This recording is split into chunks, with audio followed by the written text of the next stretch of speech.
It seems as if building a website is a much more complicated task than I imagine, and I'm sure that probably just about everybody at home imagined. What is the future? What does the future hold? What do you think is going to happen 3 to 5 years from now? What can attorneys expect? The capabilities, or a closing note? There are two futures. One of them already happened. Yeah. And passed most people by. Exactly. And it's simply a matter of you're not aware of it yet. Yeah. So there are all types of functionality on websites that you may even take for granted. I mean, you go to eBay, you go to Craigslist, you use other websites that are complex, that have serious programming behind them, but it never even occurs to you that similar functionality might have a place in your shop.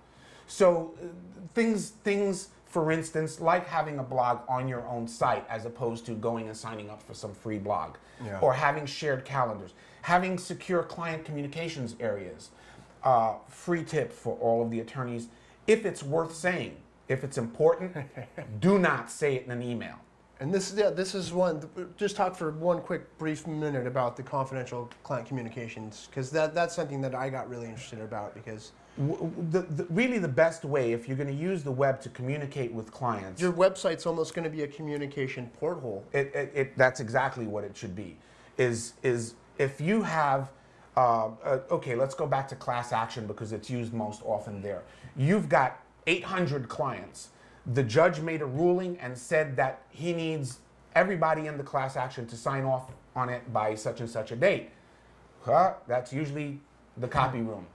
Yeah. They start printing them out, putting postage, sending them out, certified mail, all of that. All of that can be done online, but not through email because the stuff in that document is confidential.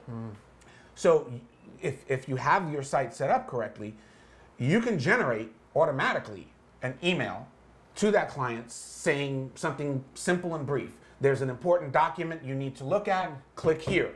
When they click on it, it takes them to a login area that they have a username and password for, which you did not send to them by email. You either gave it to them in person or snail mail or on the telephone. And they log in.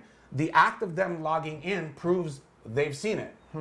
Wow, you can also do, yes, because so that's, they had the username and password. That is so much more efficient way to run your law practice. You need more. You need a digital signature. But as opposed to having to go to the copy room and certified mail. I mean, just and what a if nightmare. You do that often, the cost can very quickly, just in paper, toner, and postage, pay for the application that I'm talking about.